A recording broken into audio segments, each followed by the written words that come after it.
పుకార్లు, లేనిపోయిన మాటలు, వాళ్ళ మీద వీళ్ళ మీద చెప్పుకోవడాలు, ఇంకా పని పాట లేకుండా సాతాన్ ఏజెంట్లు కొంతమంది బయలుదేరే రోజుల్లో వాళ్ళకి పని లేదు, పాటు లేదు, వాళ్ళ జీవితాలు ఎప్పుడు అక్కడే ఉంటాయి. ప్రతిసారి సేవకుల మీదనో విశ్వాసుల మీదనో దేవుని చేతిలో బలంగా వాడబడుతున్న వారి మీదనో ఏదోటి చెప్పుకుంటేనే కానీ రాత్రి నిద్రపడట్లా.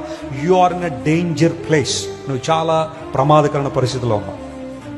నీ దగ్గర లేని మూడో వ్యక్తి గురించి నువ్వు 3 నిమిషాల కన్నా ఎక్కువ మాట్లాడుతున్నావంటే you are in wrong track.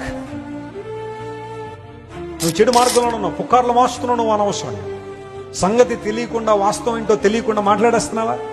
ఎవరో చెప్పారండి అని పుకార్లకి కొంతమంది రెక్కలు గట్టి తీసుకెళ్తా ఉంటారు. ఆ వ్యక్తులు బాగానే ఉంటారు, ఎందుకంటే వాళ్ళు దేవుని దృష్టిలో సరిగా ఉంటే దేవుడు వారిని ఆశీర్వదిస్తాడు. నష్టపోయేది ఎవరు? నువ్వే. నీతో పాటు నీ తర్వాత తరాలకు కూడా నువ్వు చెడ్డ మాదిరి ఉంచడం ద్వారా నీ పిల్లలు కూడా అలాగే దారి తప్పిపోతున్నారు.